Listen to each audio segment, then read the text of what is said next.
Hey, what's up, everybody? Justin Ochoa back with another episode of the Gym Sessions podcast. And today's episode is a little bit different than normal. This is actually a rerun, if you will, of a guest appearance that I was on another podcast as a guest. So if you guys remember Justin Castelli, my good friend that joined us for episode 2 of this podcast, he actually has his own show called Our PRST that he talks to entrepreneurs about their journey and their pursuit of success. And so I joined him earlier this year and had a phenomenal conversation. It was the best experience I've ever had being on a podcast in my life. I mean, we had a great conversation, and I went deeper on my journey than I have ever publicly talked about. And so I just wanted to share that information with you guys, and hopefully you guys get a lot out of this conversation and enjoy it for what it is. So check this episode out. Let me know what you think. Give me some feedback on what you think. And yeah, I hope you enjoy. Hey there, welcome to another episode of On Our PRST. I just wrapped up an awesome conversation. I swear every conversation just continues to get better and better. I have the best guests. This time was with my friend Justin Ochoa. Now, Justin and I have gotten to know each other over the last year, centered around basketball, around the summer camps that are going on, some of the performance camps that I've sent Roman to. But Justin is a sports performance coach who specializes in working with basketball players, training everybody from up-and-comers like Roman to professional athletes who are playing overseas, WNBA, you name it, he is coaching them in and around the Indianapolis area. What I wanted to have him come on the show today and talk about was his journey to becoming an entrepreneur who uses creativity in his profession that is not usually a creative profession of sports performance, think athletic training, and kind of how he got there. The things I want you to pay attention to, just a couple. One, creativity is a theme that goes in and out of this conversation. Everything from the way he got his first job to the way he approaches working with his athletes. Justin is embodying the inner creator that he has found and using it in his profession. And interestingly enough, I don't think he would be near as successful or happy if he wasn't able to express his creativity. The other thing I want you to pay attention to is, for lack of a better word, the hustle. And I know hustle culture is something that is, I think, frowned upon, as it should be. But Justin hustled his way to getting to where he is today, and he did it in a way that doesn't seem exhausting or what you might think when it comes to hustle. But I think hustle is the best term because of basketball and where he's coaching, but just the way he was able to find his ways and capitalize on opportunities and do what he needed to do to pursue the career that he wanted, the way he wanted to do it, and ultimately bet on himself. So those are the two things I think will really stand out. There are a ton of nuggets. I plan on making a bunch of clips out of this because Justin had a lot of wisdom to share, and even though he's only early in his career and running his own business. So tune into this episode. I think it's great. I ask for it at the end, just in case you don't make it to the end. Why don't you take a moment, if you're watching this on YouTube, head on down to the comments, and as you find something that resonates with you from Justin's story, share it with him. I want these comments not to be for me, but to be for the guest. Let him know how his story, this conversation, impacted you so he can see the impact he's having on other people. So head down to the comments and leave your favorite part of his story, what motivated you, or what you're going to do because of what he did, how he inspired you. Share that with him. I would really appreciate it. So with that, let's get to the episode with Justin Ochoa.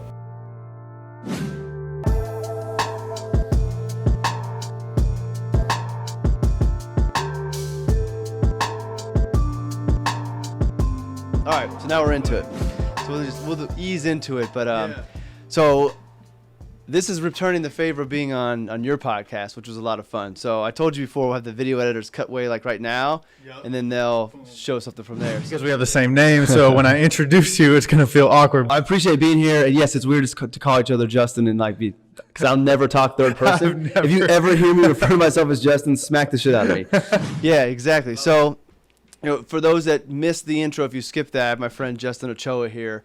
I have no problem saying Justin, like you said. It's weird to talk to your own name, but as I think about like the pursuit and following your passions and going non-traditional paths, like I look at what you're doing, what you're building, and I'm like, this is pursuit. So I wanted to have you on and kind of talk through your journey, what you've learned, the trials, the tribulations, and all that good stuff, because I think it's something that will resonate with people and motivate. I don't know how many people out there are athletes watching and listening, might want to be a trainer one day, but you can take what it is that you're doing and apply that to any profession. Mm-hmm. So with that, I always like to have my guests introduce themselves. So I'm going to flip the mic to you and let you introduce yourself to the world, however you want to do that. Sweet. No, I appreciate it. Thank you for having me on too. I really got a lot of respect for you and, you know what I mean, our friendship and some of the things I'm learning from you. So it's great to kind of get out of my element on my podcast and be the one that's really in the hot seat. So it's weird to be on the other side of the mic. It is. It's like, oh, now I got to do all the talking. So hopefully I don't go on too many rants, but I'll try to do my best to reel it in. You're good. So yeah, like you said, man, I'm a sports performance coach, primarily in the basketball sector. I've been training for 10 years now, and so I've seen kind of all the peaks and valleys of a career. I'm sure there'll be more peaks, more valleys as I continue my career. But yeah, I own Pace Fitness Academy, which is kind of in a weird spot right now because we're going through a transition from like a brick and mortar facility to more of like just a service provider, and then getting back into our facility, which is what we're building in 2023. So I'm sure we'll talk a little bit about that. From Indianapolis native, just as yourself, and I think I grew up in the best era of basketball in Indiana. The reason we laugh at that is on our episode, I said that my era was the best era of basketball in Indiana. So I'm bad at bios because talking about myself, I just haven't mastered it yet. I haven't mastered the way, like, to, you know, tell people what I do without being like, yeah, I'm that guy. Like, you know, so I'm fine-tuning the intro, but yeah, that's a little bit about me. There's no right intro. Right. And it is awkward to talk about yourself. Right. But the reason I like that is, you know, one of the things I always like to lead off with is being a father and a husband, first and foremost. Because a lot of times we always go, especially on a podcast, we go straight to our professional lives. And that's an important part of who I am and what I do, but it's not the most important thing. Right. And there might be things about you that, you know, despite being friends, we really just met in the last year, so I might not know that I might miss out on. So that's true. So that's why I always like to give everybody a chance. But yeah, and you can, your confidence of being that dude will come across in the other things that we talk about. So it doesn't need to be in the intro. Right. And truthfully, I think a humble intro followed up with you dropping all the knowledge that you have, like that's, to me, that's the way to go. So, that is a good recipe. Yeah. All right, so I mentioned before, when I think about your path from what it is that I know, and we have to give our friend Derek Grant some credit because that's how we got connected. For sure. Through amazing Dizzy guy. Runs and through the other things up there. And then just introducing us. It's like, hey, you guys should know each other. Right.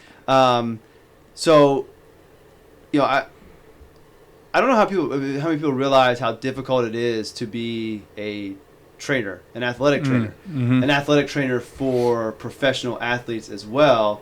And one of the things I'm always curious is, was there ever a time as you started to go down, we're going to get to how you got there, but I want to start with this because confidence is something that a lot of people lack. And I've got to imagine it is intimidating potentially to go to a professional athlete when you are not a professional athlete. Right. We're never a professional athlete. And, you know, we're good at basketball, but growing up in one of the best eras in Indianapolis, maybe you didn't stand out as much as you would if you were somewhere else. Right. Like, coming across. So the point of that ramble is to kind of kick us off.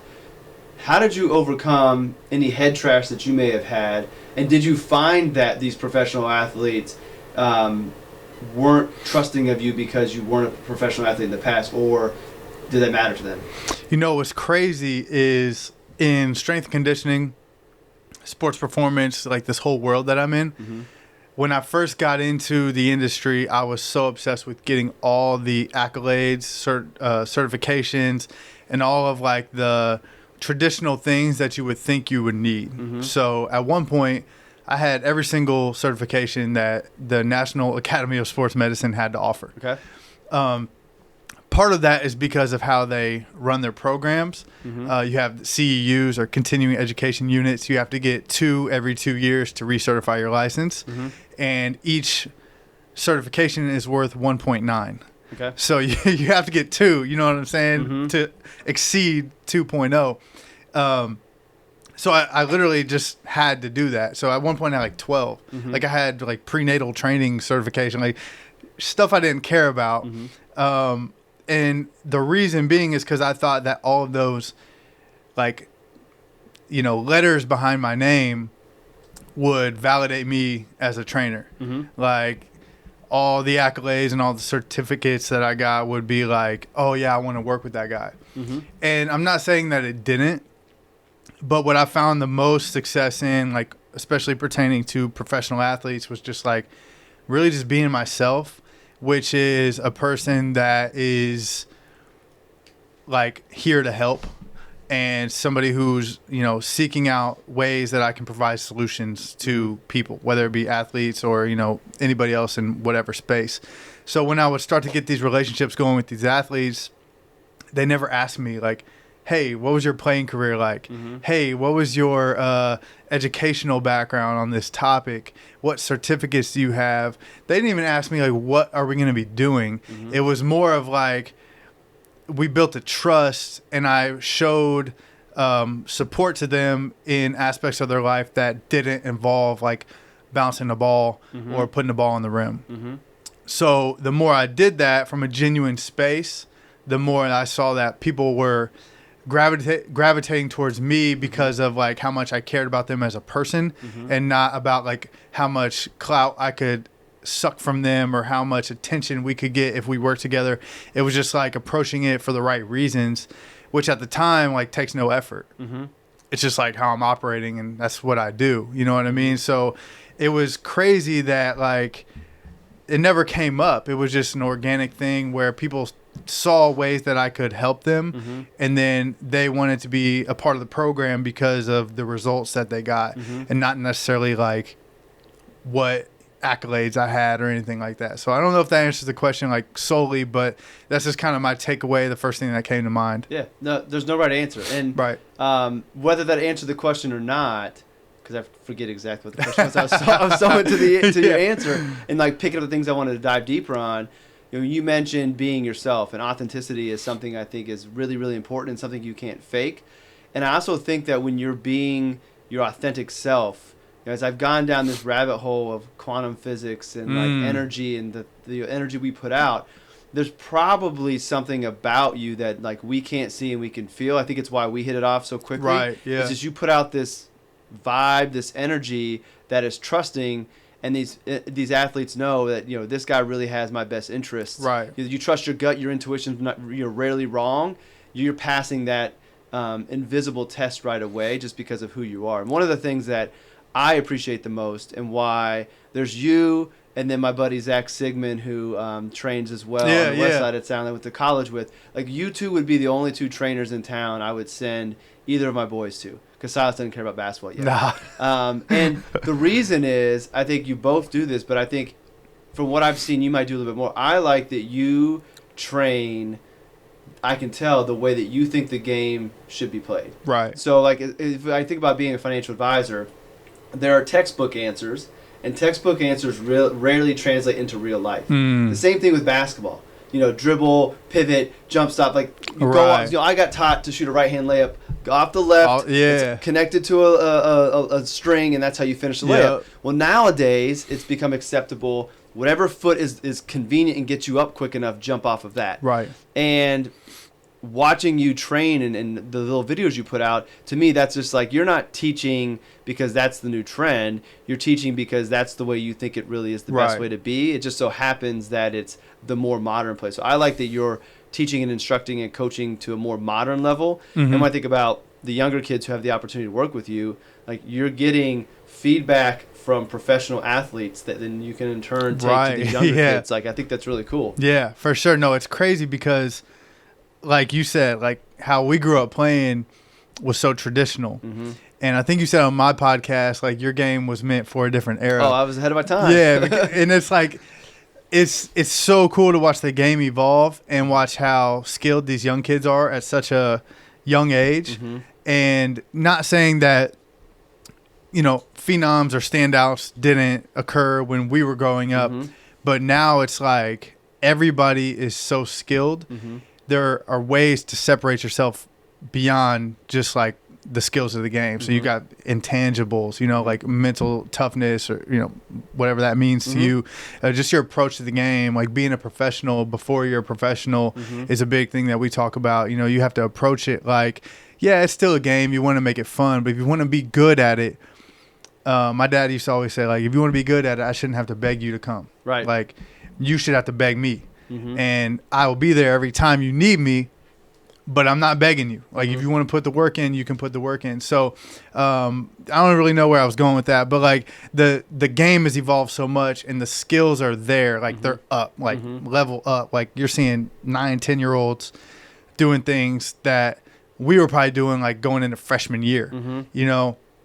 So how are you separating yourself? You separate yourself like up here, and some of the habits that you build and some of the way that you approach the game, without making it too serious, too early. I think there's a lot of things that you can do there, and teaching them, like you said, one of the things that I do is like, we just watch it from the top down. Like, what are the best players in the world doing? And I'm working with some of them, so I can personally tell you what they're doing and pass that down to a 6th grader.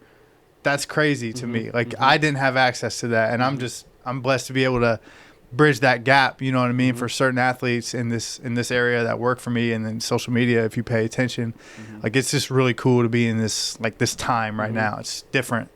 So I'm going to look at the camera real quick. And Roman Castelli, I want you to hear what Justin just said. One of the ways you separate yourself is up here. Yeah. This is your dad speaking to you now. I love you very much, but right here. All right, Roman? All right, back to the podcast. I can't let that go. Back to the podcast. Love it. Going back to, like, building your presence as a trainer and a coach as well, did you ever have any reservations about coaching and training the way you thought was right versus the textbook? Like, I think it's easy to fall back, going back to the designations and everything that you had. Right. Like, that's why I got my CFP, was that brought me confidence, it brought me credibility, I thought. And I do think it does, especially when you're getting started. Right, yeah. But like every year when my dues are for the CFP designation, I'm like, I don't really need this thing anymore. No. But I keep on doing it because I support the cause. But nonetheless, did you ever question or think twice about, all right, I could go train the traditional route and probably do okay, but I would maybe be teaching ways I don't fully believe in, or I'm just going to do my own thing and take the chance that maybe people don't want it, but I'm going to be my truest, authentic self, and I'm going to coach and train the way I think is best. Did you ever have any back and forth? I would say for like the first 5 years of my career, I was like just regurgitating what all the best trainers that I thought were the best were doing. You know what I mean? Which I think we all do. That's how you learn. Like, you steal things or put your own spin on things, and then you develop your own style. But something you said, like, about the textbook versus real world, that became a big thing for me when I started to, like, truly ingrain myself more into basketball. And I've worn, like, so many hats in the game of basketball, from coach to trainer to skill development to kind of like an analyst role where I'm more of like a consultant. I just think that it developed on its own, like organically, by me critically thinking and questioning the norm, not to be like not to push back on the norm or push back on status quo, but to be like, how can I get more out of my athletes? How can I help people more? How can I, push my own program forward to get better results? And when I started to critically think and started to like actually question some of the things that I traditionally believe were right, I would see in the real world they weren't really going down like that. So this happened in the weight room and on the court. So like primarily I'm known as a strength conditioning coach. I didn't really add that to the bio or the intro, but like if you were to ask somebody in the space, like, what is Justin Ochoa, they would probably say he's a strength conditioning coach or a sports performance coach. Now I'm kind of like getting towards he's a basketball performance coach because I'm starting to specialize in that. But in the strength conditioning world, it's such a young field that everybody, probably 20 years, 30 years ago, like that wasn't a real job. Like a strength coach wasn't a real job. Right. You were just a football coach that lifted when they grew up, so you're in charge.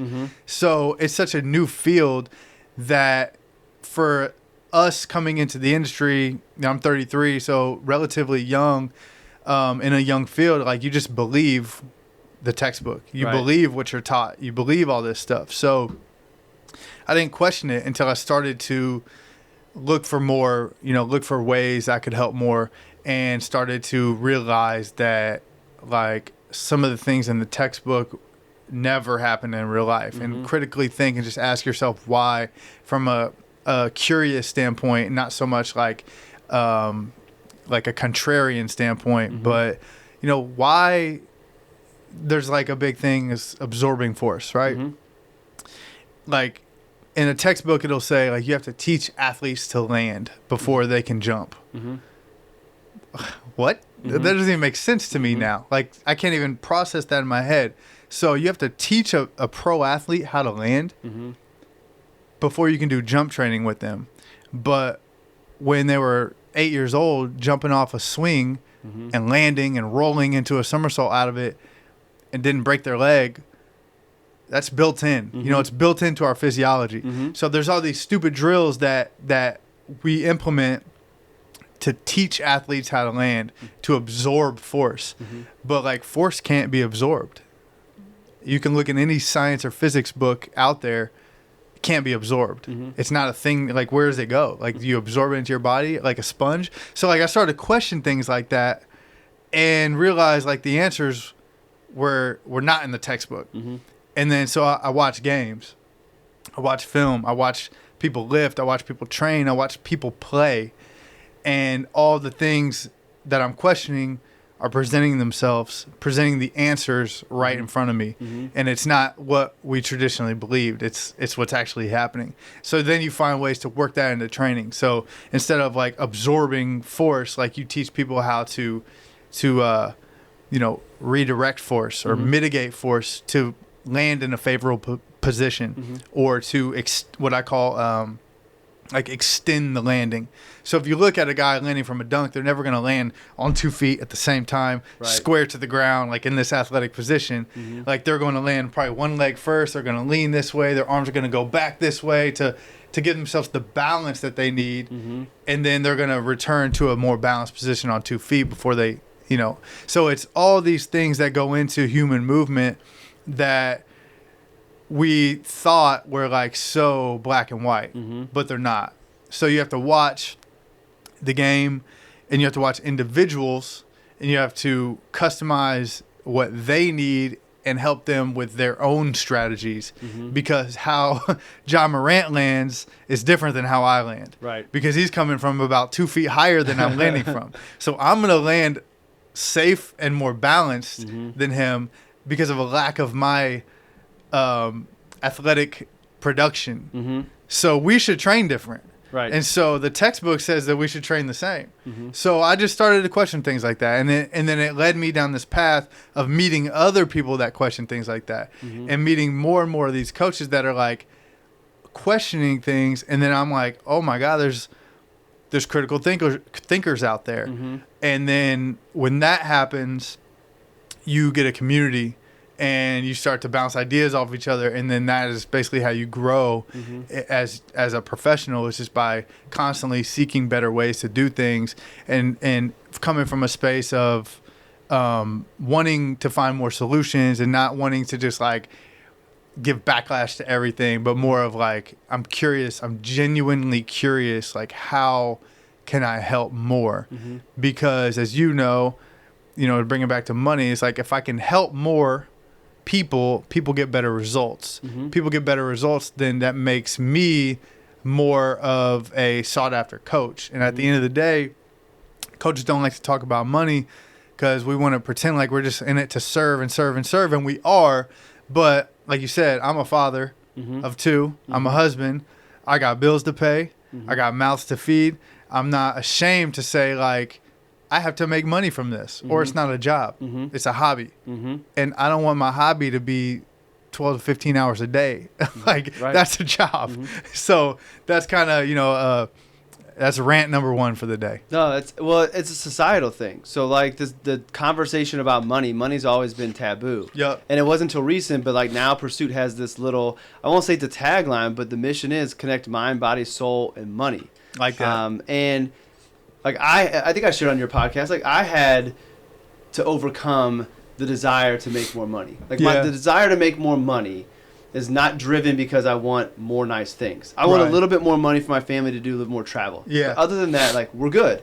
The reason I want to make more money is I want to pour back into people. Like, I want to do good things with that. Right. And for most of my career, I was afraid to make a goal of I want to make X amount of dollars because I thought that was greedy. And then I talked to some mentors and did some reading and just self-reflection. Like, what's greedy about wanting to make more money if the reason for the money is to go help people? Right. And then someone said, there's only so much money that will circulate. We'll take away, the Fed can print more money like that. Right. Okay. But in Which general, is crazy, by the way. In general, there's only so much money out there. And it can go into the hands of people who are going to do good, or it can go into the hands of people who are going to do bad. And if you are going to do good, then by all means, go grab as much of that money and pull it away from the bad and go do good with it. And those little shifts in perspective made it okay for me to say, all right, yes, I need to continue to do things the right way, but I need to continue to push forward to make more money because I have a greater purpose than just providing for my family. I want to help other people. I'm willing to bet, and I'll go on the record to say that you are undercharging for your services. And the reason for that is, it's a byproduct, but I think the biggest reason for that is you are willing, and you have been willing, to risk.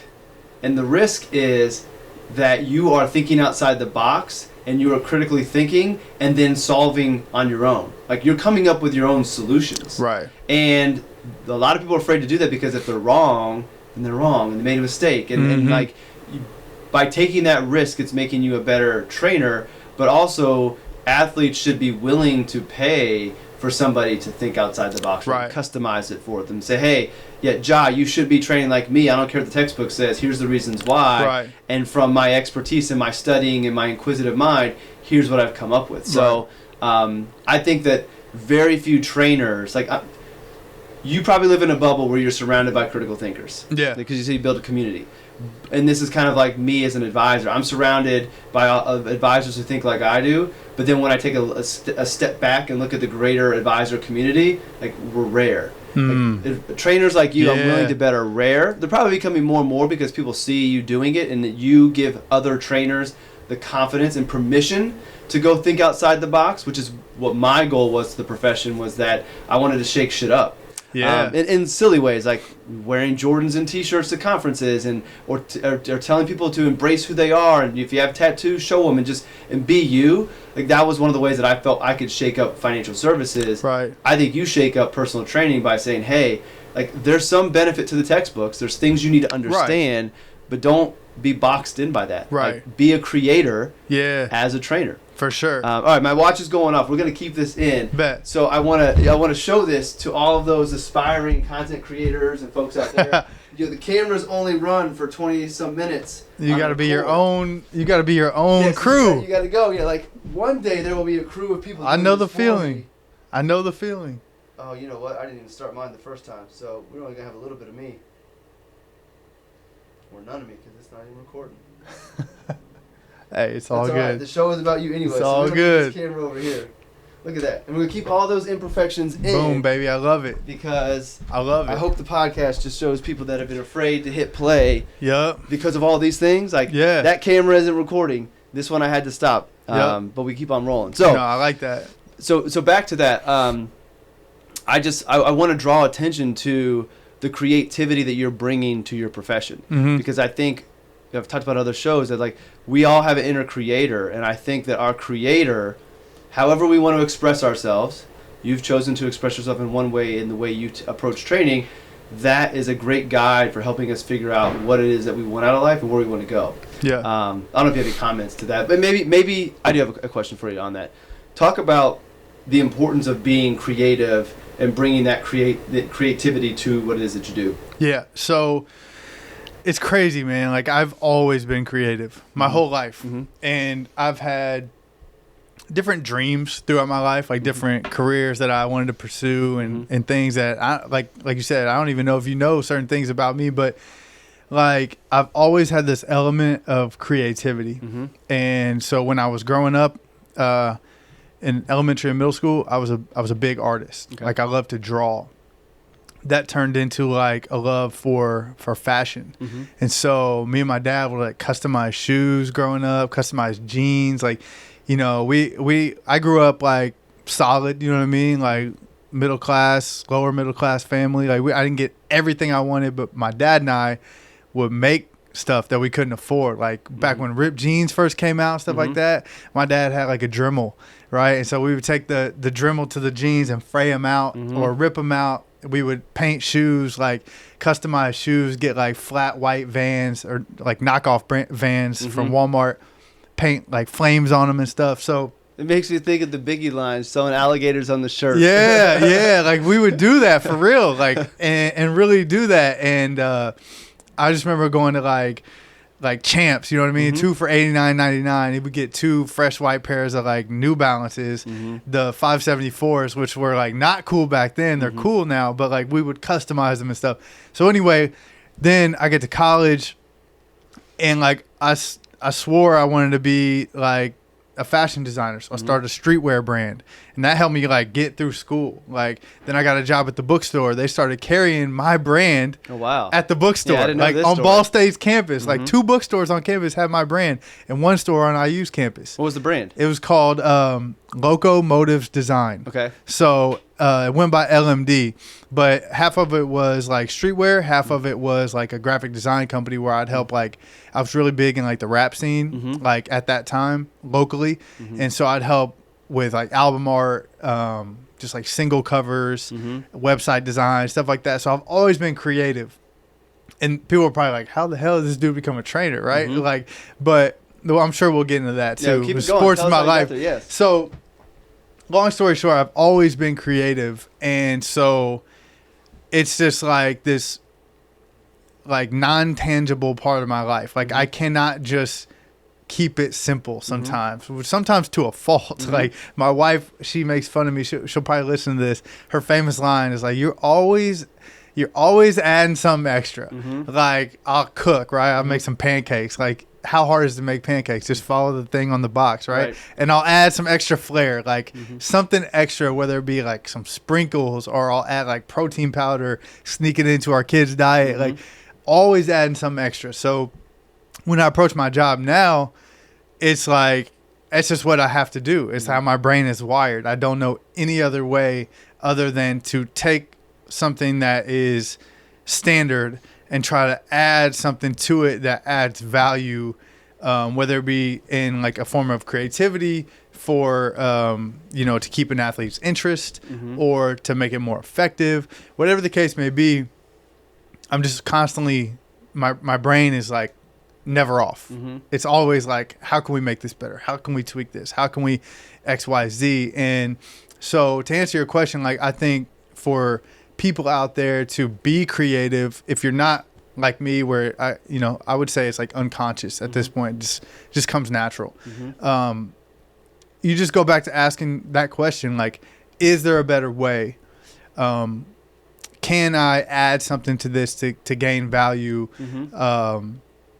Other things I ask are like, what are the people, for me it's athletes, but like what do the athletes think or say about it? And sometimes you'll have to ask for that feedback. So if it's in the space of like financial services, you can talk to your clients, ask for feedback surveys, anything like that. So I'm constantly just having dialogue with myself or others about what are the ways that we can improve, because I think people are afraid of innovation sometimes because they don't think they're capable of making those innovations, but because they're afraid of being wrong, right? I've made up drills that sucked, like, tossed them out. You know what I mean? There's another fear out there that doesn't get talked about a lot. It's the fear of success. Yeah. You innovate and you get it right. And now all of a sudden, like for so long, you've been riding kind of under the radar, living a good life. And now you take this chance, you think outside the box, you innovate, and it's great. And now you have this new standard that you feel you have to live to. Yeah. So, like, no one will say they're afraid of succeeding. That's facts. But, like, there's a fear of success. Sorry to interrupt you. No, that's very true. That's something that I have experienced. Like, and I'm not saying I'm successful. I've reached some levels of success, but I'm not where I want to be. But I think early in my career, I held back on some of this creativity, fighting my own subconscious like way of life, because I was like, if this pops, I'm 24. People are going to look like the OGs of the industry are going to look at me like, who the hell is this young kid like thinking he's going to reinvent the wheel? But the thing is, it's like once you just, like you said, just open up, be authentic to yourself and not worry so much about what other people think, then you can overcome those fears. Because if you're right with yourself, like if you believe in yourself and if you accept yourself, it doesn't matter what other people think. Like I tell Julian this all the time. Like my oldest, he's like really shy, and just trying to figure it out. You know what I mean? Like, and so he asks me questions all the time about like, did you ever do this when you were a kid, or did anybody ever do this to you when you were a kid? Like, not that he gets bullied, but by any means, but sometimes he's just like, he's an outcast sometimes. And I'm like, look, bro, if you love yourself, if you believe in yourself, if you have the ability to know that like you're enough and you got what it takes to do whatever you need to do, it doesn't matter what anybody else think about you, because you have you, and you'll always be your biggest advocate if you play your cards right. And for a certain point in time, I didn't have that for various reasons. But once I got back to that and learning more about myself, I realized like, let's rock. Like I have what it takes. I'm ready for it. If it pops, I'm ready. Like I'm built for this. So if it happens and I end up getting attention, fame, success, whatever that case may be, I can handle it. So I don't know if that's rant number 2 for the day. No. It was good.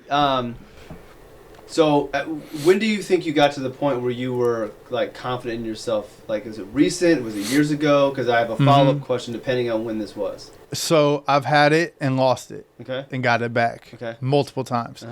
When I was in high school, I had it. And it was too much. Like I had no base to have the amount of confidence that I had. I had it. Then I lost it in college. And then I got it back when I started like getting more creative and finding more success and not making the lifestyle choices that I was making in college. Then I got it back. Then I got out of college. I lost it again because I took a job, my first job out. Like, so a little bit about me, like I didn't major in exercise science. I actually majored in telecommunications. So look at me, Mike and the camera, like I'm using my degree. Right. I majored in that and I didn't realize. So I said I lost it. I lost it because I lost basketball. And I realized I wasn't as good as I thought I was. I wasn't good enough to play at the next level. And I despised basketball and was a little bit burnt out too. And so when about my junior year came around, I started to miss basketball again because it was such a big part of my life. And it became my identity that I realized that I lost myself for those couple of years. So when I started to get it back was when I started to get back into basketball, into coaching, into learning about training, kind of like getting back in shape and better shape myself, and ran into some health issues like that kind of led to that. But then I got it back. Then I lost it again when I graduated because I started working at a radio station because I didn't have the degree that I needed to do what I wanted to, which is why I got every certification that the NASM offered, so I could like overly provide the academic background for myself on these resumes. Because your first job is really based on your resume. Like you're coming out of school, you're taking entry level jobs, right? So for me, I couldn't get a job at a gym yet because I didn't have what they wanted academically or from like a traditional standpoint. So I worked in the radio station and I lost it again. And then I started my training business on the side where I trained before and after going into my 9 to 5. Then I got it back again. Then I did that for a year until I had enough clients where I could just make the leap of faith and say, F this job, I'm out. It's not for me. And then from that point on, I think I had it. I think I got it back. And I realized like why I got it. And it always came back to just me being me. Like me in a radio station at a 9 to 5 wasn't me. Like taking orders from people that I just knew didn't work as hard as me. Like even at the radio station, I worked my ass off. Like it's crazy. Like I look back and I'm like, damn, I was really good at that job that I hated just because of how I'm wired. Like I always want to just get the most out of any situation I'm in. But ever since I left and got that first job training, I knew why I was able to get to the point of where I wanted to be. And then I never lost it because I'm like, that's why. Like the reason why I'm here is because I just was me. And it's okay if not everybody likes that. Like you're not going to always please everybody. You're not going to always like be liked or appreciated in every room you're in. But as long as you're you, then I can live with that. Because again, going back, like I know that I accept myself. So I know like as long as I'm being true to me, I'm good. You know what I mean? My family loves me, obviously. I love myself, so we're good. Like, that's all I need.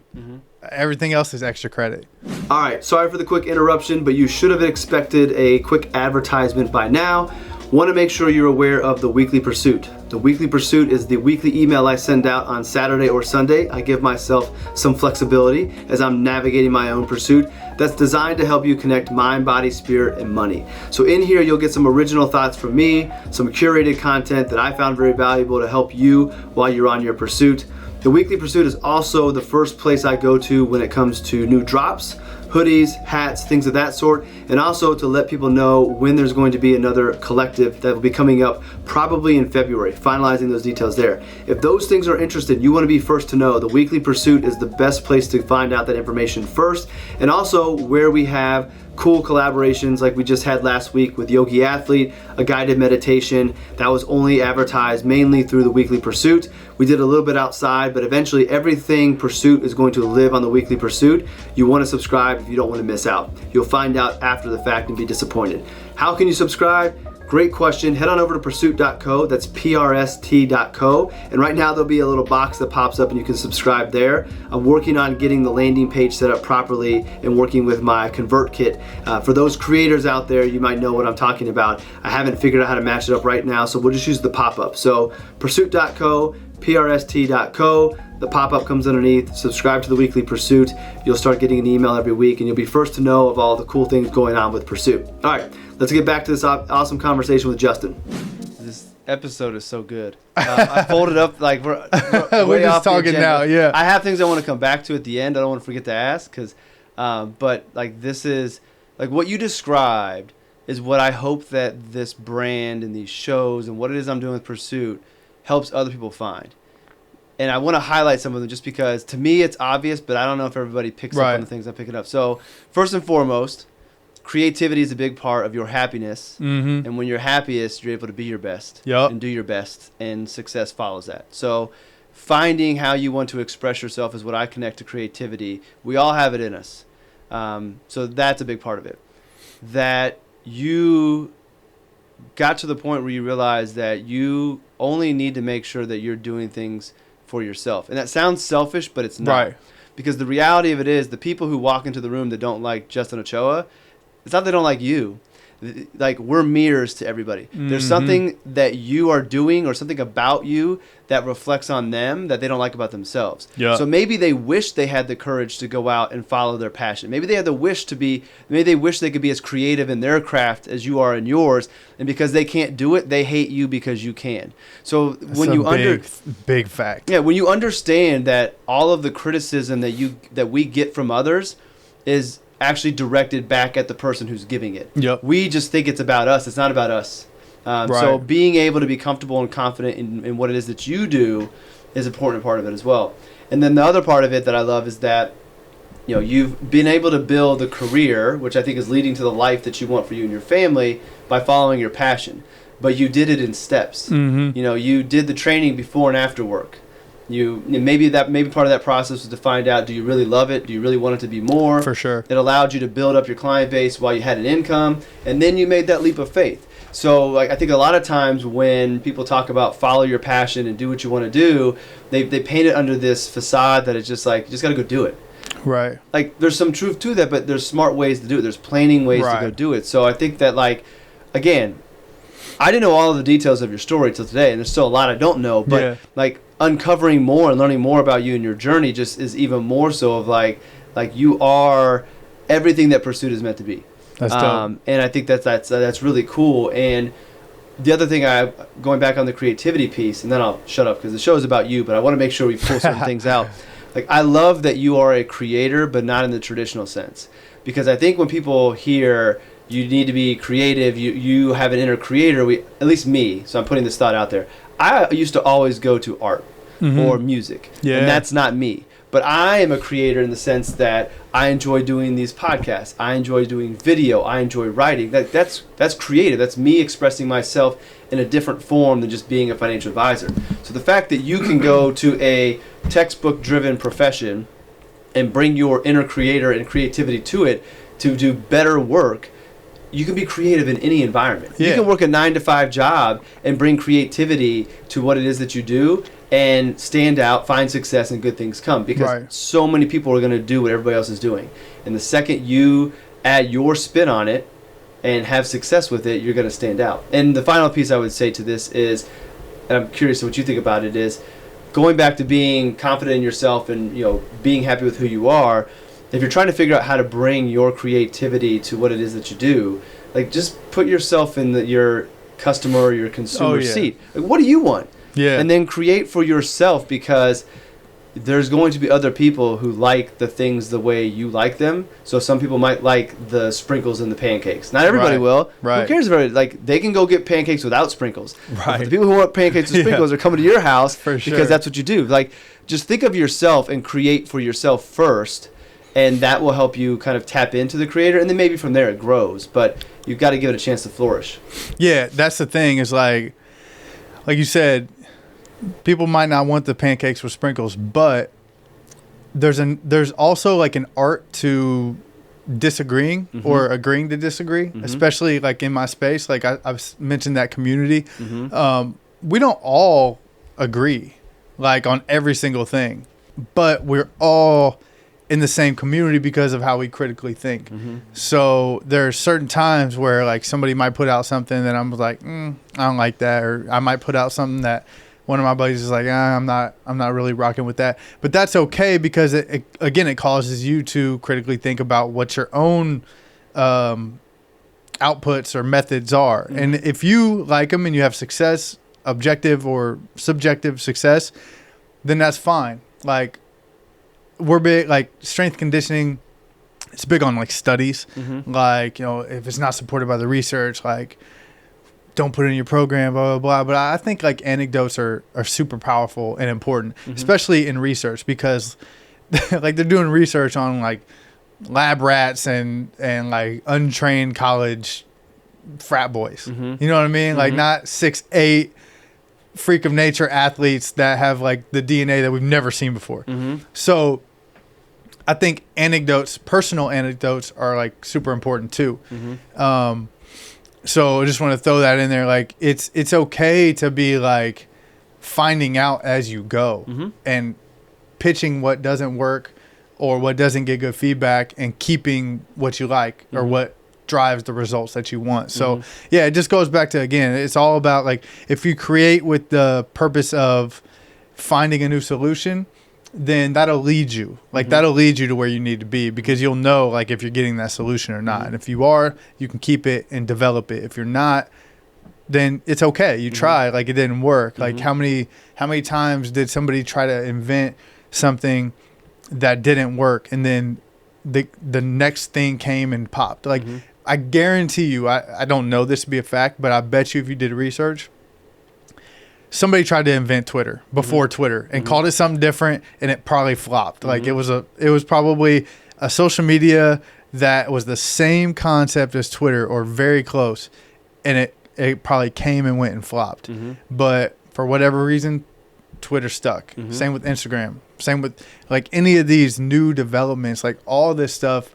It's just all about like how you present it and how you pursue it, and whether or not you stick with it long enough for it to actually work. So, yeah. It kind of makes you think of like the overnight success that took 10 years to build. Oh, that's like one day that's going to be your story, is that people are going to look at you. Like, I look at Chris Brickley, who's like one of my favorite trainers to follow. Like you would think that, oh, he's just all of a sudden famous. He's training all these guys. He's got a Puma shoe. He's in the games. But what you don't realize is the last 12 or 13 years, he was like living on people's couches and stuff, and just training for free. Yeah. So yeah, there's gonna be a lot of work that puts up. Nothing of, very rarely does something happen right out the gate. Right.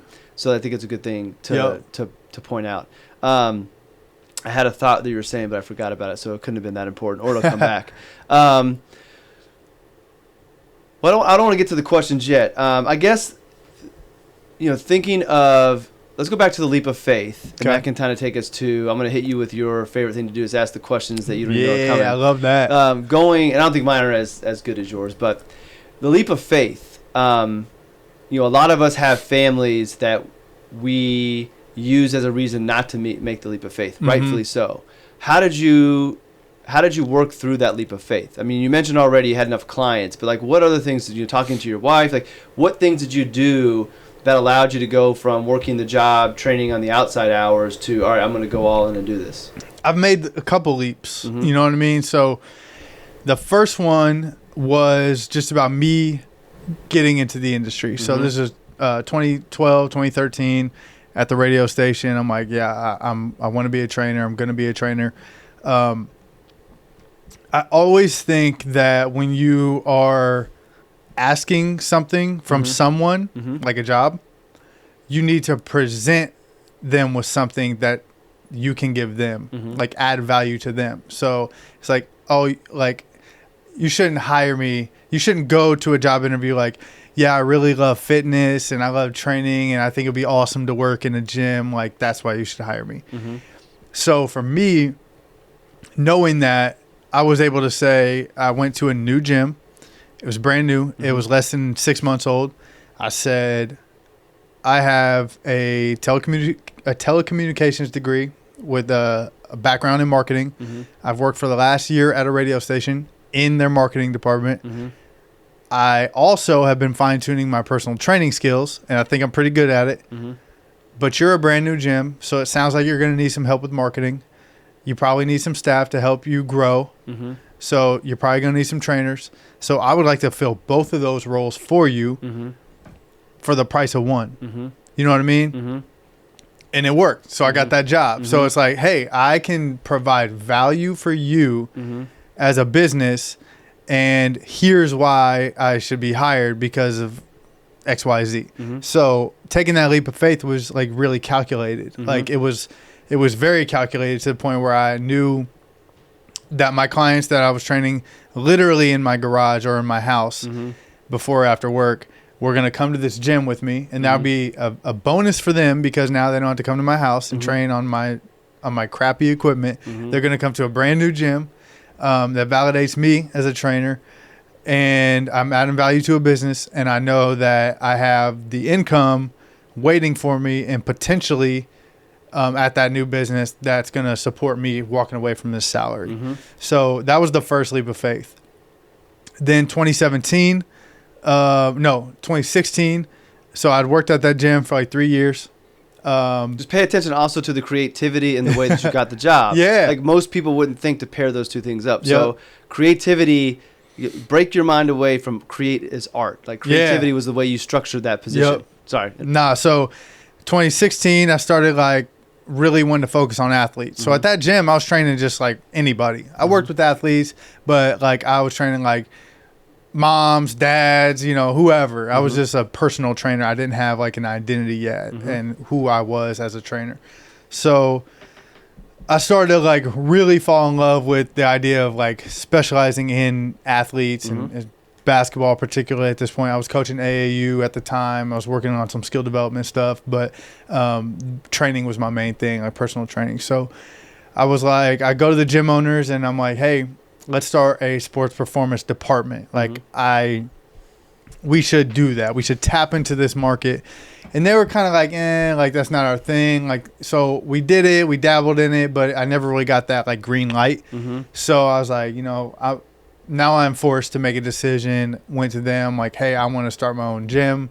That's when I at the same time, like, I met with my business partner that I have today, and he was on the same kind of like path as me.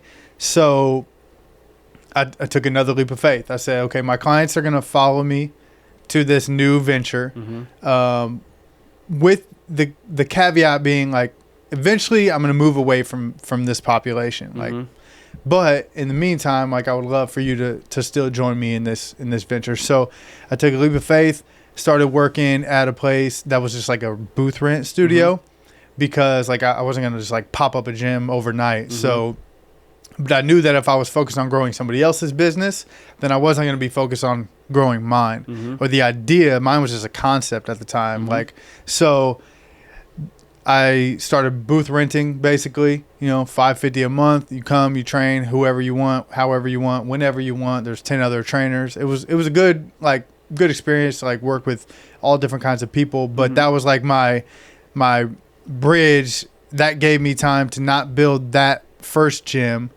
that I was working at as an employee, to keep my clients engaged and grow my own like client list and name. But all the while I'm working on building Pace, like the gym that we ended up building. So that was a second leap of faith, doing that, and just the concept of like doing that is kind of crazy. And then the third was just opening it. You know what I mean? Like, we opened up a 3,500 square foot facility in Castleton. We did that like with knowing nothing. Like, Eric and I knew nothing about anything, like of building a gym. Like, we did a lot of it ourselves. Like, we painted it ourselves. We did a lot of the demo. Like, we helped the contractors literally do the work, to save money, borrowed money from the SBA, like that whole thing, like signing 3-year lease agreements, like all of that stuff was foreign to me. Mind you, I had back surgery during all this. So like it's funny, like on I think it was the SBA loan agreement that I signed, there's a section that says like, you're not under the influence of like drugs and alcohol. Your pain met it up, dog. I had to Uber to the bank because I couldn't drive. I was whacked out of my mind because I had just had surgery like 5 days prior to this. So like, I don't know if that's legally, like, hopefully the statute of limitations is up. You're good. But yeah, did that. Like, that was crazy. So yeah, so we built that, outgrew it, and then, you know, took another leap of faith to go into a partnership with a place in Grand Park that was a pre-existing gym. Like, we outgrew our gym. We needed more space. They had the space, needed the trainers, so we partnered with them. Ultimately, that didn't work out for us. And so now we're about to take another leap and basically go on another journey, opening up a new facility. But all the time, like you asked, was I talking to my family and things like that? My wife is like she's solid, rock solid. Like, she was actually a teacher, which is crazy. When I first left my job, I was making more money than her. So then it flipped to me like, hey, I'm going to leave this salary job at a radio station. You're a teacher. We know what teachers make. Highly underpaid profession. Can you handle this while I build this up? She's like, yeah, I got you. All right, cool. So the thing is, like, it didn't just happen overnight. Like, I didn't build it quickly at all. Like, there was some dark times, right? So she's like unhappy with her job. I'm cool with her getting out of teaching because I'm like, you can probably make more money doing something. So I actually helped her, going back to creativity. I helped her. I'm going to tell you another story that not a lot of people know. I helped her get a job in sales. So now she's at a really big company called Seismic. She was at a company called Lessonly that got acquired by Seismic. So here's a cool story. Now, teaching is it's a one-track, like, profession. Yeah. You go to get your education degree. You don't use LinkedIn. You apply with a resume, cover letter, probably to where you student taught at. In that district. Like, it's a very, like, this is the steps that you have to take, right? You go get your master's. Yes, all that, right? So she's teaching. She was teaching for 7 years. And when I started the gym, I was not paying myself like at all because we had bills to pay, and I believe like you got to keep the lights on before you pay yourself. So we're like, it's getting ugly. You know what I mean? You're making $39,000 a year. I'm making like $12,000 a year the first year. So like, she was unhappy with teaching anyway, just because like it wasn't fulfilling her anymore because it was so stressful. And we're like looking for jobs. We see Lessonly, and I'm like, that looks like a cool, really cool place to work. And they're hiring like for SDRs, which is like bottom of the totem pole. But that's a good place for you to start because, again, you have 7 years of nothing but teaching. Right. Which I think translates to everything. But in the professional world, I don't see that. It doesn't. You know what I mean? It's like, oh, you don't have sales experience? Like, why do you think you could be in sales? You know what I mean? I sold a classroom of 5 to 7-year-olds that sit in their chair all day long and listen to me. That's sales. I did everything. So I actually designed her resume to like stand out. Like, it wasn't like a teacher resume is Microsoft Word bullet points. Like you might use a bold font for your name, but that's as creative as it gets. So I had like her picture was on it. Like, it was teal and yellow. Like, I matched it to Lessonly's branding. Like, and the first thing on her interview they said was like, your resume was amazing. Like, it caught our eye. Like, how'd you do that? And she was like, oh, I did it on Canva, but I did it on Photoshop. None of her coworkers know to this day she didn't do her resume or cover letter or anything. Yeah, you gotta tell her that we talk about this, and if you want this edited out, I'll cut it out for you. I finessed it for her. So like, we always joke about that because she's climbed up now. Like, she's like big time, like in her space, and she's really freaking good at her job.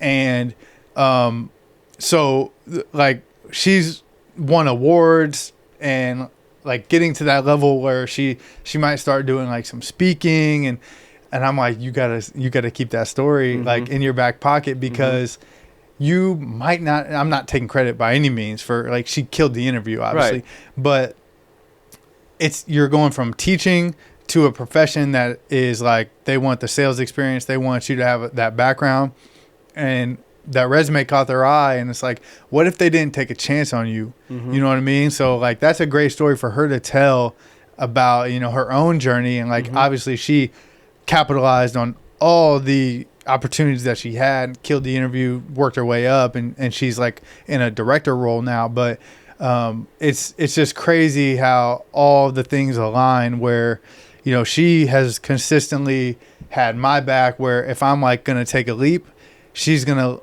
level up. And then we're like, all right, I'll wait on you.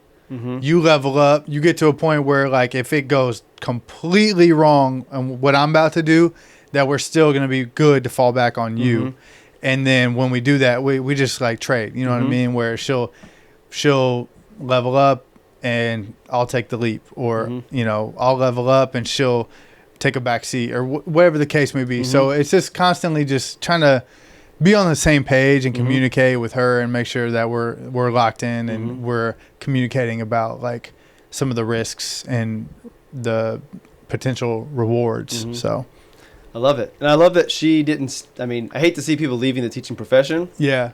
But I love to see her not stay in something that wasn't fulfilling and she wasn't loving. So yeah, it was tough. It really started when we had kids, like, because she was like, I am so frustrated with, I take care of everybody else's kids all day, and I get home and I'm so frustrated with the stress of the job that I'm like taking it out on my own kids. Not that she's number one mom, but it's like that trade-off for her wasn't worth it. So when she told me that, I was like, no, you're gone. Like, we're going to get you a job for sure. Like, let me open Photoshop and get this resume going. That's so awesome. And also, so like, sometimes you need a little help.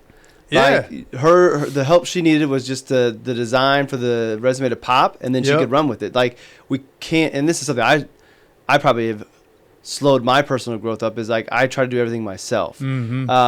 And sometimes you need to let somebody help you to be able to get you past that little hurdle, and then you run the rest of the way. Like, well, yeah, nothing wrong with having some help. She's so good at her job now. Like, now I don't really write an email without her proofreading it. Mm-hmm. Like, especially if I'm asking for something, like whether it be monetary or just like somebody's time, like she's inviting guests on my podcast. Like she's asking, like she's so good at the communication piece and just like the sales process in general that I'm like, oh my God, like I have to steal her whole recipe because she's at that level now where I see the value in how she talks to people and how she like has the processes in place that she has. And I'm like, it's all right there. So now it's flipped where I'm stealing everything from her for my own personal use that has nothing to do with sales at all. It's just like the structure, like the sales structure. It has a lot of carryover to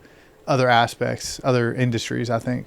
I'm thinking we got to do a round 2. Maybe it'll be a shorter episode, but I wanted to hit on. I don't even know what time it No, is. we're good. We're good. We're right at an hour. I'm gonna run this a little bit longer, but I wanted to hit on like your personal branding and how you've gone about that, which is I think could be like a special episode type of thing. Yeah. So we'll table that for another one because I think what you're doing is great, and obviously you have a creative mind behind doing it. So I think people could benefit from that. So if you're down to have that conversation, we'll do a round 2 sometime soon. I'm always down. But I want to hit you with some quick questions. So when I was on your show, you asked me the Rushmore of rap, and my dumb ass went 5 artists instead of 4, not realizing there's only 4. I'm not going to ask you your Mount Rushmore of rap, but I'm going to ask you your Rushmore of ball.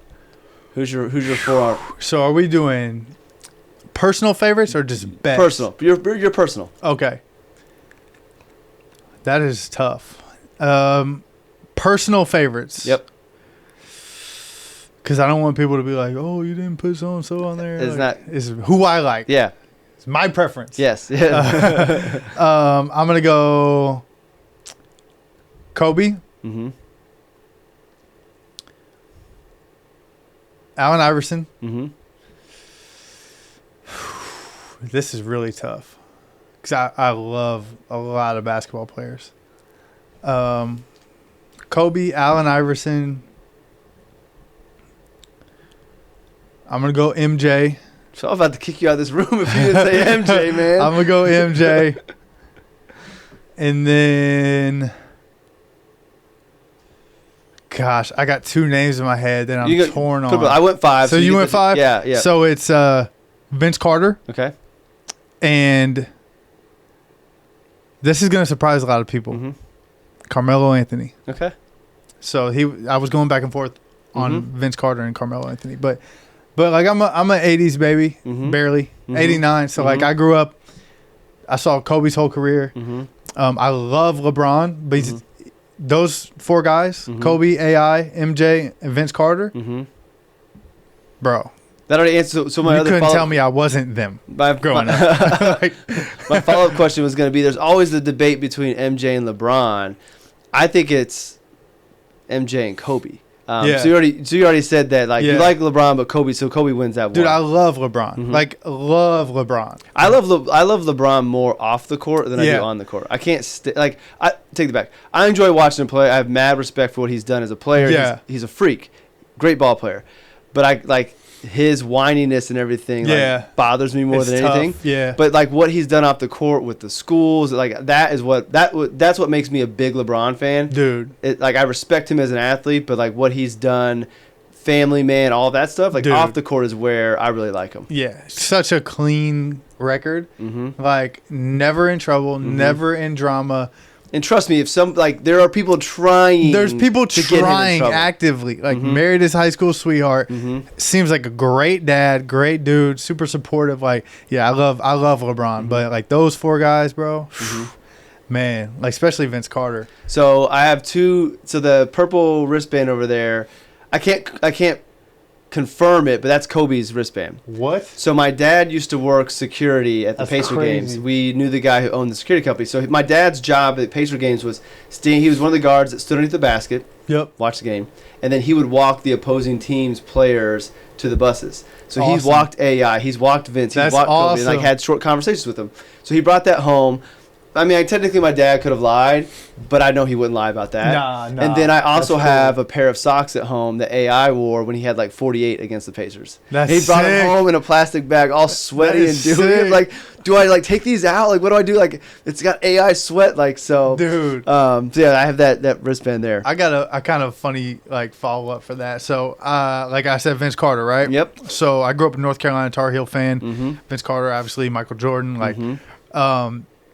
I've always loved like Carolina basketball. You know, from the jerseys first attracted me. Then Yep. I started learning about the game. Mm-hmm. So like my whole life, UNC. Yep, that's you know how what I've been. So my aunt, she was really high up at Wells Fargo, and she did like some kind of like keynote speaking thing for like one of their events. I don't know what it was. So she calls me on the way home. Was like, "Hey, I got a gift for you. Like, you're gonna love it." Mm-hmm. I'm like, all right, I don't know what it is at all. Mm-hmm. And I unwrap it, and it's autograph. It's Coach K's autograph, though. Oh, So I'm like conflicted because Yeah. I'm like, I'm a Duke, no, like Yeah. Duke fan, no, at all. So probably my best autograph, like memorabilia, is Coach K's autograph, which like, I mean, I respect it. I love him. He's GOAT. But like I'm a Tar Heel, so it's in storage. I have an advisor who sent me Coach K's book, that Leading with the Heart, yeah, yep. and Coach K is signed inside of it. Oh, that's sick. Yeah, I don't know how he sick. got it, but yeah, that's one of the awesome. coolest things that I've had somebody gift me. And all I did was spend some time with him. It was pretty cool. All right, back to the questions. I know you're a shoe guy. You can pick one shoe to hoop and train in forever. Current shoe, old shoe, Yeah. like what's your one shoe? So, God, that is tough, bro. That is tough. Okay, this is why. Okay, so it's not the best shoe, it's not my favorite shoe, but I had the Allen Iverson Reebok. I think they were the Answers. The ones that's tied up the middle? The zip up. Oh, the zip. Okay, yeah, They were yeah. black and white with the Yep. zip. It was like a quarter zip. Mm-hmm. And I balled in those. Like I was feeling those shoes, like feeling myself in those shoes. But I brought them to school with me, and I left them in first period. And when I realized that I had forgotten them around like third period, went back to my class in first period, and they were gone. Somebody stole them. So I just always was like, and like I said, like I couldn't get everything I wanted growing up. You know what I mean? I couldn't go like, Dad, I need a new pair of shoes. Like that was my one pair of shoes for the year. Like we would get one pair of shoes per year, and I'm like, damn. So I got to go back to last year's pair, and I don't know. There's something about those shoes, like they're black and white, which is like so my style. You know, and like I got neutral colors on always, partially because I'm colorblind. But yeah, it was just if I could rock those again, feel like I could get loose in those. I remember those. So you don't know who took your shoes. I had the up tempos, the all black ones that said Air on the side with the bubble. At open gym, I let one of my teammates. He needed some shoes, and he never gave them back. And I was too chicken shit to like try to get them back. I would have got beat up trying to get them back. So I know exactly who it is too. Like I won't put them on blast. But I know exactly who it was. That sucks. So my shoe would be the Jordan 11s, the white and black. Those like are classic. The Best I don't know. Jordan hooping shoe is the 11. I don't know how. The only shoes I would ever play in, if I was lucky enough to play professionally, is the 11s. Yeah. And the white and black ones. Or like I like the low top Kobe's. Yeah. Anything else, I don't think I would. Like I don't know why. Like I'm with you. I know you like Puma and the new Pumas. Like I have some J. Cole's. I like those. Pumas are nice. Like I have some retro 11s, and like when I wear them, to your point, I just feel different. Like Yeah. Like if I know it's a big day, like I'm wearing my Yes, 11s. Who in the profession do you look up to? So is there somebody That's tough. in the training world that you look up to? I never really had a mentor at all because I didn't take that traditional route. But there's a dude locally here. His name's Mike Robertson. Okay. He owns a gym called iFast in Fishers that he's like a pioneer in a way. I read a lot of his stuff when I was like self-educating. Mm-hmm. And when I graduated, I, again, was just trying to like figure it out. You know what I mean? Graduated college. So I didn't have an internship, which was like a big requirement in this industry. So I actually enrolled as a member at his gym and told them like, hey, this is my situation. I want to be a trainer. I heard through, various reviews, you guys are the best in town. And I also, spent a lot of time reading Mike's articles, watching his DVDs and stuff like that. So I was like, I'm not asking for an internship. I'm going to pay $250 a month for this membership. Like, I also want to get really strong and bouncy, but kind of tell me why you're doing certain things, like guide me a little bit more. And so I've always just like admired that about Mike and his partner, Bill Hartman, and the trainer that they had at the time. His name was Ty Terrell. I think he's with the Hawks now. Okay. He was like my primary trainer. Like I worked with him every day.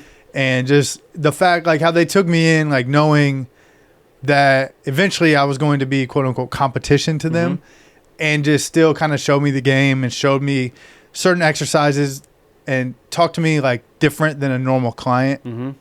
Because you're not going to tell clients everything you know about the science of what an exercise does. But they talked to me like knowing I wanted to learn that stuff. And I just always felt that was cool. So I definitely got a lot of respect for Mike Robertson, Bill Hartman, Ty Terrell, the guys, just the general like business IFAST, because they kind of showed me the way and they didn't have to. That's pretty cool on multiple fronts. One, on your willingness to pay to have access to be closer to these guys. Not I'm sure a lot of people ask them, and they probably do willingly like do pick your brain sessions, but the fact that you were willing to put money down to get access to them is pretty cool. And if you're ever, I'm sure you will, but anybody out there, if you're on the other end of a younger person up and coming wanting to learn from you, like there are people who are going to suck information from you and not be grateful for it, but there are people who show things like you did that are like, I really want to learn and you're the best, and if this is the only way I can do it. And the fact that they did talk to you differently and kind of treat you to kind of groom you is pretty cool, and just goes back to like an abundance mindset. So yeah, you might be competition one day, but they can always serve so many people. And who's to say that you didn't go work with them? Like they could have been grooming you to work with them. So I think an abundance mindset always wins out. It's not always the easiest thing to do, but that's there. All right. I'm going to preface this. This is not trained because I don't want to get you fired by any of your players. Best player you played against on any level. Could be high school, could be pickup games at Ball State, but best player you ever played against. Dude, that is tough. So in my conference, my high school career, Greg Oden and Mike Conley were there the first 2 years. My junior year, it became Eric Gordon and Jeff Teague. And then my senior year, it became Gordon Hayward, Julian Mavunga, Kelsey Barlow. Like, so play is a stretch because we played Eric Gordon my junior year, but I didn't get in the game. So he dropped 50 on us and we won. Oh, wow. Yeah, we won. But I didn't touch the floor. I had the best seat in the house, right on the end of the bench. I would say, like, because I want to go with somebody like I guarded. You know, somebody that I played against. In AAU, I was playing in a tournament called the Adidas May Classic, and it was at Notre Dame. I played against the Lopez brothers. Brooke and Robin Lopez. And so I was like a 2-3, but I was like bigger. You know what I mean? Just a little stockier, stronger. And our big man was gone for that tournament.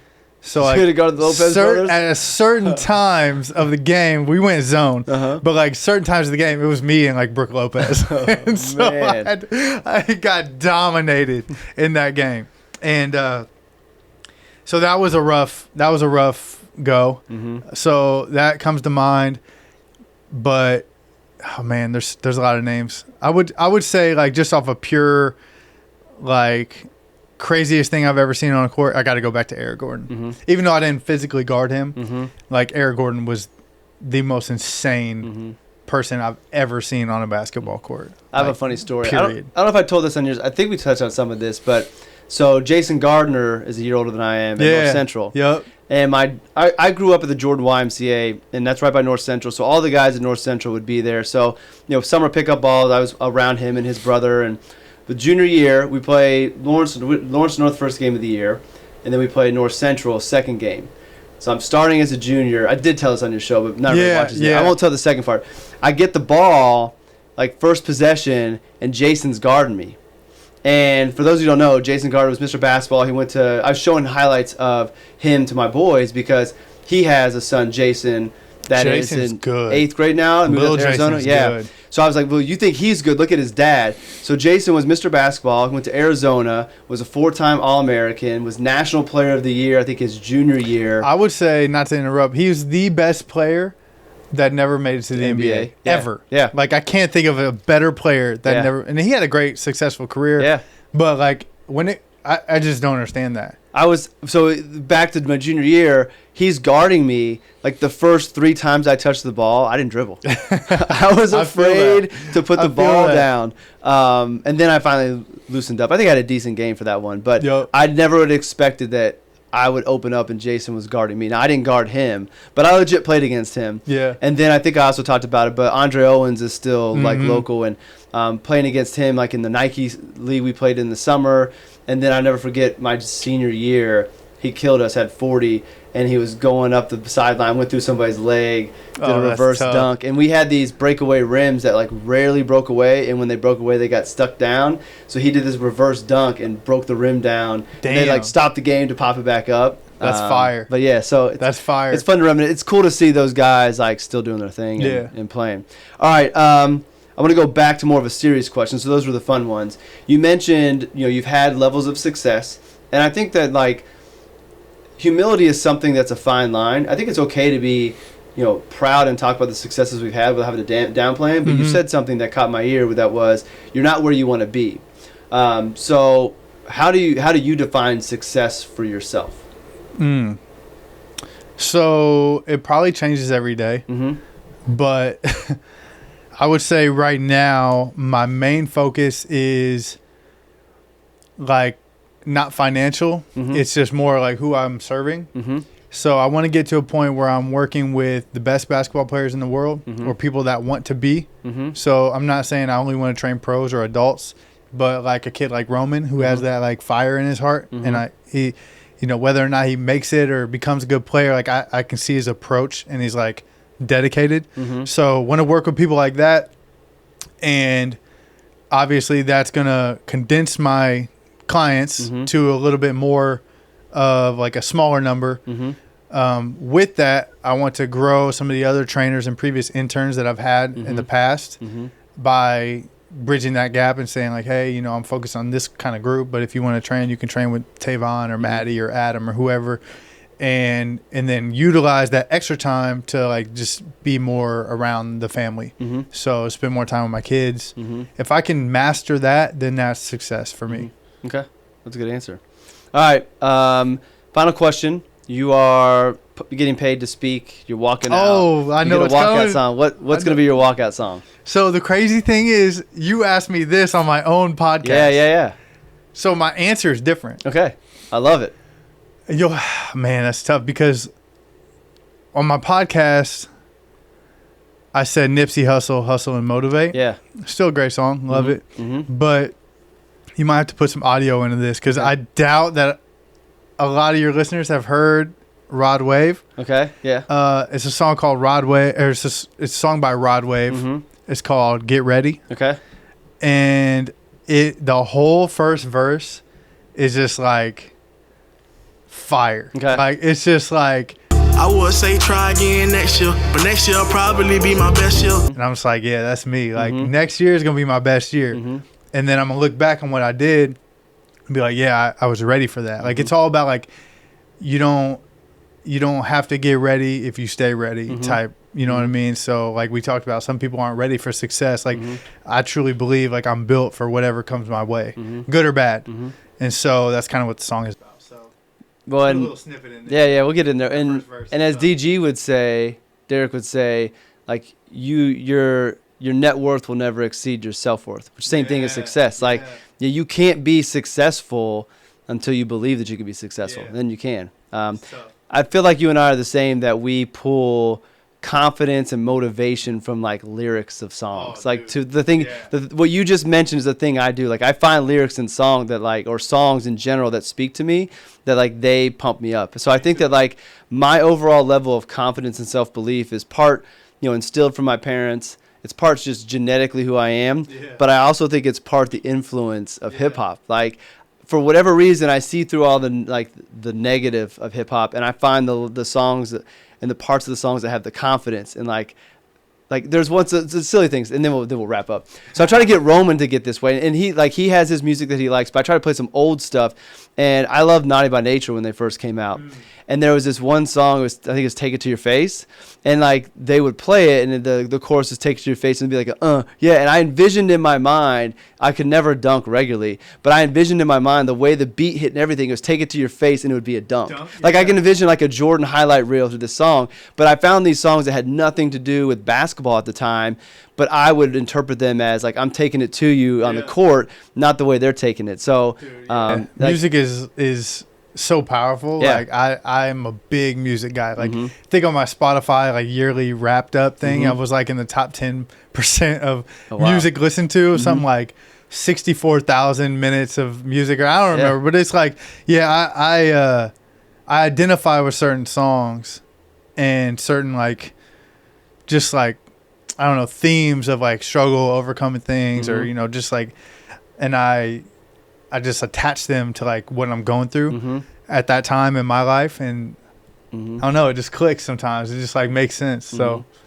all right, well, we'll do a part 2 at some point, and I want to get your branding, creativity mind out there. Maybe what we'll try to do is talk about how you're doing it and make it more of a episode that's like, here's 5 things to try to build your own personal brand, because I do think that's a part of a lot of people's pursuits. Is now we live in this world where we have the ability to take who we are and our reputation and package it up in a way that will attract people to help us grow our business. So I think that'd be a fun conversation between the two of us.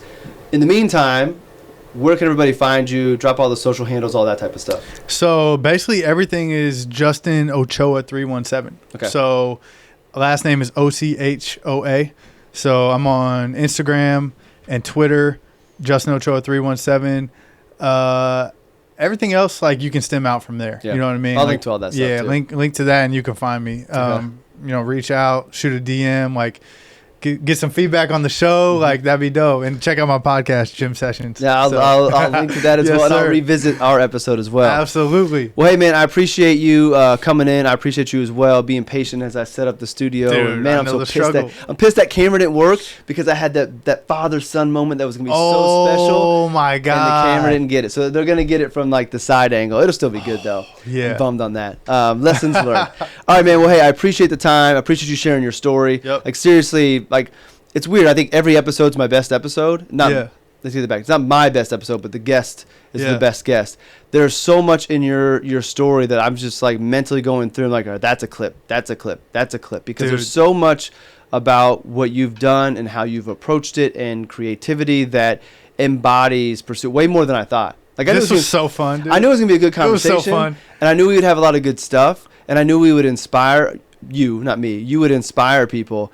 But I had no idea, like, seriously, I threw this out because the conversation was so good, and we went in places I didn't know we were going to go. So this is really a good one. I'm excited to get it out there. And, leave comments. This is something that I'm trying to do is, I'll be honest, I'll be upfront. So, like, I have a client that is really successful, and her publicist said, do not go on a podcast that does not have more than 10,000 reviews. So, like, one day I want to have Kendrick Lamar and Rick Rubin and all these awesome people on the podcast. And then I want to follow that up with Justin Ochoa. Like, I want to do both. But I don't like asking for comments and reviews. So what I'm doing instead is, the genuine part of it is, I want you all to give Justin feedback. Like, what did you hear from this story that motivated you, or that you're going to take to your pursuit? Like, put it in the comments. Let Justin know. the byproduct of that, and the reason I think this will work, is I want you to get that feedback, but in the feedback helps the show as well. For sure. So leave comments for Justin. Know that it will help me out as well. But I don't want that show was awesome. Like, I want you to hear the impact you had on people through this podcast and do it through the comments. So leave some comments down below. I love it, man. All right, man. Again, final thank you. Appreciate it. Thank you. Everybody, thanks for tuning in. It's always an honor to have you here.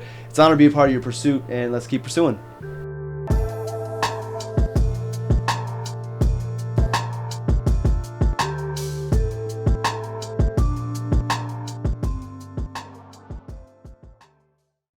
And that was episode 14 of the Gym Sessions podcast. Again, a kind of a rerun of my appearance on Justin Castelli's episode on Our Pursuit. Make sure you check that podcast out if you haven't already. Make sure you check our episode out on Gym Sessions, going back to episode 2 if you haven't seen that yet. And then feel free to reach out to Justin, check him out on his website. He's putting out great financial information, but he's also putting out great marketing, branding, and entrepreneurship info as well. So make sure you check him out. He's an awesome guy. One of my really true friends that I've gained most recently in the last couple of years, and he's always looking to help people out. He's always looking to add value to other people's lives. So can't appreciate that guy enough. So again, episode 14, the rerun of On Our Pursuit with Justin and Justin. Next week, we'll be back with episode 15 with another guest, interview style on this show. And I hope you guys enjoy. Thanks.